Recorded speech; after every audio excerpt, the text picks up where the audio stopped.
Command room. Tony stood at the edge of the room, arms folded, watching diagnostics scroll by. His jacket was half unzipped, collar loose, hair still damp from a shower he took a few minutes ago.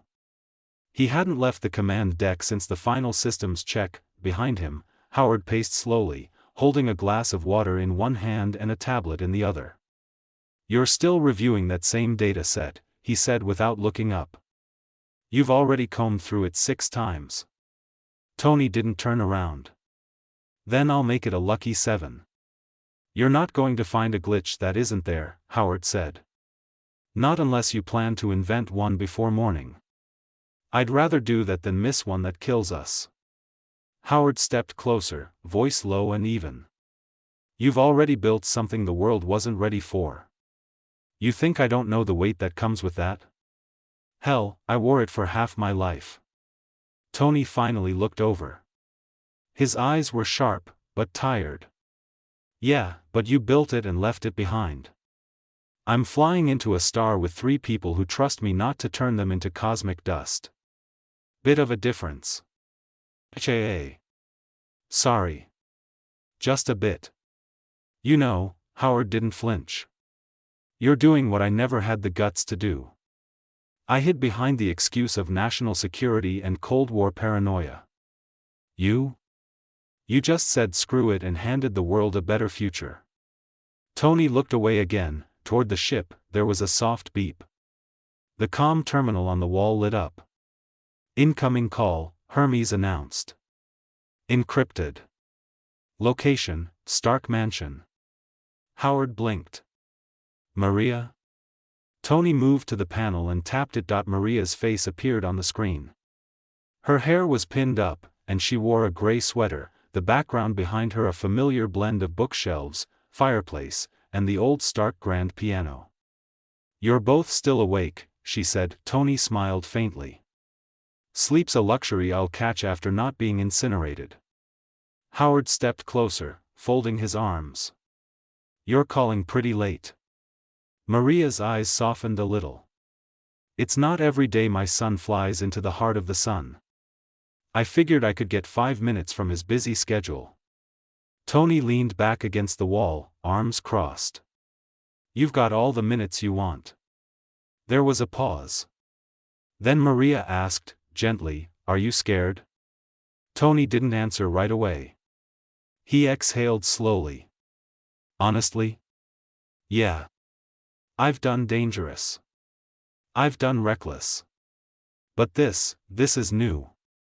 There's no roadmap. No safe distance. Just trust in the math and faith in the team." Howard looked down at the floor. Maria gave a quiet nod. "Good. That means you understand what's at stake. I'd be more worried if you weren't scared." Tony gave a dry smile. "Comforting." Maria tilted her head, looking at him through the screen like she was trying to memorize every detail.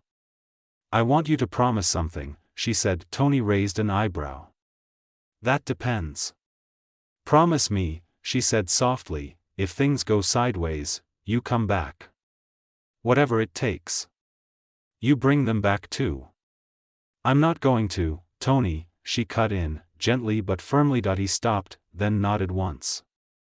"I promise." Howard reached out and put a hand on Tony's shoulder. "You know," he said, "you don't have to prove anything to anyone anymore." "I'm not doing this to prove something," Tony replied. "I'm doing it because I can. Because if we don't go now, someone else might.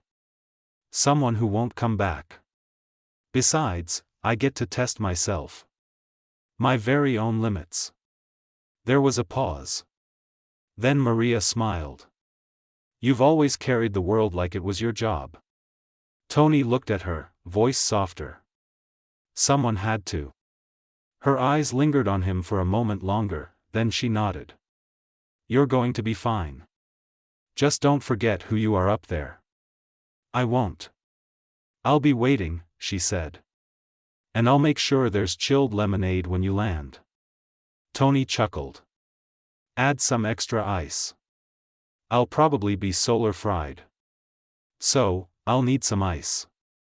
Howard stepped forward, straightening his jacket. Be careful up there, son.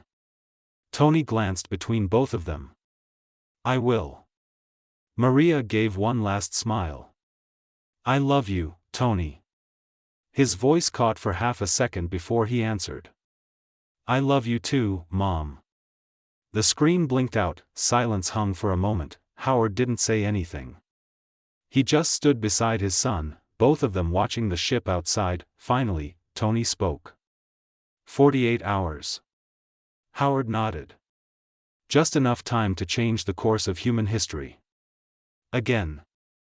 Location, Egypt, small town bar, 11:43 p.m., one night before launch, a local bar full of mismatched furniture and locals nursing drinks with the kind of silence that came from years of heat and history.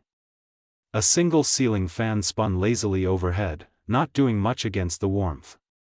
A jukebox in the corner played something bluesy and old, the vocals fuzzy but soulful. At the far end of the room, Susan, Johnny, and Ben sat around a beat-up wooden table, half-lit by a low-hanging lamp. A few empty glasses were already gathered in the center. A bottle of Arak sat between them now, half-drained. Johnny leaned back in his chair, boots up on the table, a lazy grin on his face. Okay, but seriously, he said, swirling the last inch of his drink. If tomorrow goes sideways, I at least want it on record that I suggested we go to Hawaii instead. You know, sand, sun, no chance of spontaneous combustion. Susan gave him a side eye and sipped from her glass. You'd burn either way. At least this time you're built for it. Ben chuckled, voice low and gravelly. Ain't much difference between lava and solar plasma anyway. Just gotta make sure you don't fly off the ship mid-jump. Johnny raised his glass. To not flying off the ship mid-jump. They all clinked glasses. The Arak hit sharp, sweet, and dry. Susan winced a little, then shook her head. I still can't believe we're doing this, she said. Like, actually going into the sun. Technically, we're orbiting near the corona, Johnny said, pointing a finger. Not jumping in. We're not retarded. Yet. Ben exhaled, elbows on the table. You scared? Susan hesitated, then answered honestly. Yeah. Kind of. Not of dying, exactly. Just of not finishing what I started. Of not making it count. Johnny nodded slowly. Yeah. I get that. Ben poured himself another shot and hadn't drunk it yet. He stared at the glass, then said quietly, I'm not scared of what's up there. I'm scared of not coming back to what's down here. They all went quiet for a moment. Outside the bar, a wind rolled through the alley, lifting a fine veil of desert dust under the moonlight. Susan leaned back, folding her arms, her voice low. You know what gets me? We're standing on the edge of something no one's ever done. And there's no cheering crowd. No medals. Just us. Drinking in a half-empty bar. Johnny gave a small shrug. Kinda poetic, though. If we die, at least it wasn't over cheap beer and fake applause. Ben raised his glass again. Then here's to dying smart. Or not dying at all.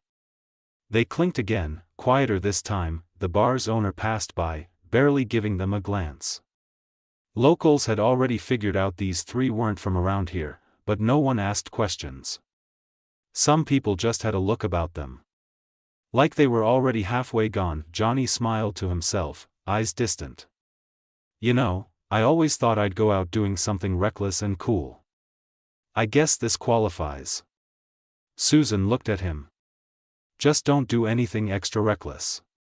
We've got enough unknown variables without you pulling a stunt mid-flight.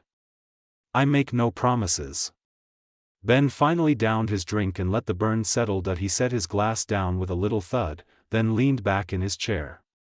You know, he began, voice slower now, lower, I've seen a lot in my life. Been through a lot. Wars. Labs. Loss. Survival. And I always figured the real geniuses were the ones who could break something down to its smallest piece. Susan and Johnny looked over, listening. But Stark? Ben said, looking at them now. He's different. He doesn't just break things down. He builds things that shouldn't even exist. Things that defy logic. A ship that flies without fuel. Armor that thinks for you. Medical tech that saved people no one else bothered with. And that FTL drive? He shook his head. That's not just invention. That's vision. Johnny let out a low whistle. Coming from you, that's heavy praise. Ben didn't smile. He meant every word. I've worked with smart people. Been around scientists who were called brilliant. But Tony Stark, he looks at the impossible and sees a blueprint. I've watched him rewrite what we thought was physics. Hell, I watched him put nanites in a walking AI that argues with him like it's his sister. Susan smiled faintly, but stayed quiet. So yeah, Ben said, resting his arms on the table. Let's forget about the bad thoughts of dying and whatnots. Be positive. I believe in this mission. 100%. I believe in Tony and the hard work we've all put into this mission. Let's come back alive, right here after this mission, and we'll sit right here and drink. With Tony and everyone. Susan looked at Ben for a long moment, then nodded, slow and sure. Deal, she said. Right here. Same table. Same bottle. Johnny tapped his glass against the table twice, a little ritual. And no funerals. That's the new rule. If anyone dies, they get yelled at in absentia and then brought back with enough tech to make it awkward. Ben cracked a small smile. Agreed. Smut scene has been removed. A threesome with Natasha and Yelena. You can go to Scribble Hub or Web Novel to read it. Space Mission Day, after saying goodbyes, hugs, kisses, and one final system check, the team boarded the ship. They were wearing their spacesuits, everything was in place. For a moment, everyone closed their eyes and took a deep breath. Ready? Tony asked. Ready. Everyone said in unison. Ready for launch. Tony entered the launch code. In 5, 4, 3, 2, 1, he pressed the launch button.